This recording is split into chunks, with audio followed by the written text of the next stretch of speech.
In today's video, I'm going to teach you how to use rules in Asana.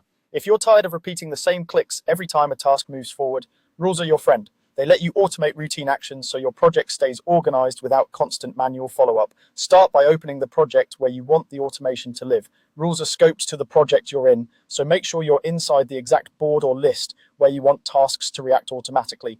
If you collaborate with a team, remember that your permissions in this project can affect which actions you're able to automate. Next, look to the top right of your project and click Customize. This opens a panel that controls how your project behaves. Choose rules from that panel.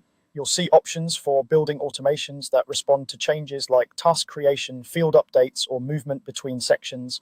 Click the button to add a rule, then select Create Custom Rule. While Asana often surfaces helpful templates, a custom rule gives you full control over when it runs and what it does, which is perfect for tailoring automation to your team's workflow. Now it's time to build your logic. Click when to choose your trigger. This is the event that starts the rule, such as when a task is added, a due date changes, or a task is moved to a specific section. Pick the trigger that naturally aligns with the moment you want work to flow forward.